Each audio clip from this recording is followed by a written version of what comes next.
We tend to think of money as just something we use to buy stuff. But what if that's not its most important job? What if money is actually a piece of technology, a tool that we invented to measure the entire world around us? Think about this for a second. How much is a house worth? It seems like a simple question, right? You'd probably shoot back an answer with a number, $500,000, maybe 2 million euros. And that feels totally natural. But that simple answer is only possible because we have this incredible tool. Exactly. The question suddenly becomes just absurd. It's almost impossible to answer. And that feeling, right there, that absurdity, is the key to understanding why money might be one of the most important inventions in all of human history.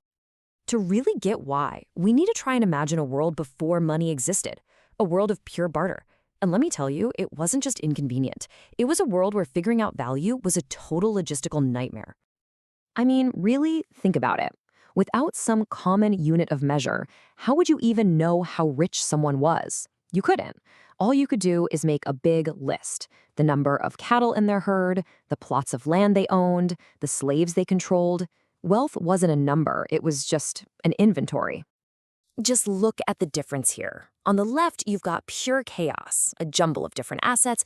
I mean, how do you compare that to someone with, say, 200 cattle but 60 plots of land? You can't. But on the right, you've got clarity, one single number. Money is the tool that transforms that chaos into order. And this gets to the core problem of scale. Sure, barter might work for simple, one-off trades, a suit of armor for 10 oxen. Fine. But what about valuing an entire estate or a whole kingdom? The system just completely falls apart. It just doesn't scale. So along comes this amazing invention. How did it manage to solve this massive valuation puzzle? Well, the solution was something we now call monetary value.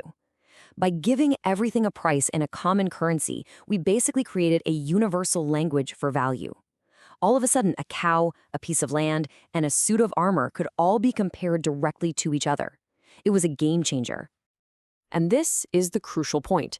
Money made the economy calculable for the very first time. It's the foundation for everything: the balance sheet, the profit and loss statement, the national budget.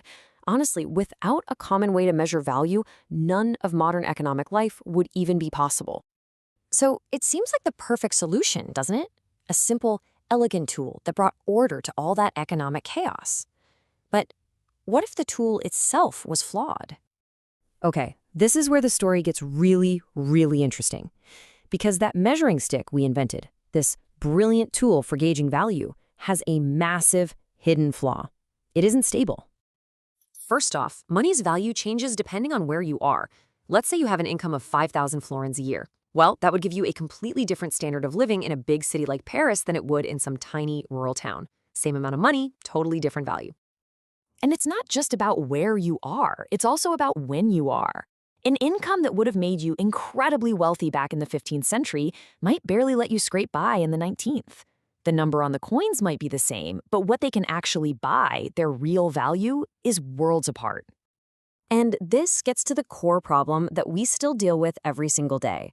We invented money to be a fixed ruler, a stable way to measure economic value. But in reality, it's more like an elastic ruler, one that's constantly stretching and shrinking. And that creates a whole new world of problems. So this realization kicked off a sort of economic holy grail quest, the search for a truly stable, constant measure of value. A ruler that doesn't change its length. To really understand this quest, we gotta separate two different ideas. First, there's what's called external value. That's basically what your money can actually buy out in the world, compared to everything else. Then there's intrinsic value, which is all about how stable the money is on its own, based only on things related to the money itself. So economists tried two main approaches. The first one was to find something with perfectly stable external value. That turned out to be a total dead end. Why? Well, because to do that, you'd have to control the price of every single other thing in the economy all at the same time, which is, impossible. The second path was to create stable intrinsic value. Now, this is at least theoretically possible. If you could somehow perfectly regulate the supply of money, you could maybe stabilize its value from the money side of the equation. All right. I know this might all seem a bit theoretical, like some old historical debate, but it is right at the heart of how we experience the economy every single day. See, there's this weird little bias that we all have. When the price of milk goes up, we blame the milk. We instinctively treat our money, the dollar, the euro, whatever, as this stable, unchanging thing. We see the prices changing, but we find it really hard to see that our ruler for value is actually shrinking. And this is exactly why trying to measure things like inflation is so incredibly difficult. Sure, economists have tools like the Consumer Price Index, but they're basically trying to measure that shrinking and stretching ruler. And they run into these huge problems. Like, how do you account for the fact that a new car has GPS and airbags when the old one didn't? How do you decide if a change in the price of wheat is more important than a change in the price of silk? The data is always incomplete, and the forces pushing and pulling on prices are just impossibly complex. So let's pull it all together. What are the big things to take away from all this? Number one, money was this revolutionary tech that made the economy calculable. But number two, it created a brand new problem. Its own value is not stable. Three, that means our most fundamental measure for economic life is like an elastic ruler. And four, the central, ongoing challenge for economists is just trying to figure out if a price changed because the thing changed or because the ruler itself stretched. Which leaves us with a final and kinda unsettling question. We built our entire global economic system on this idea of precise measurement and calculation.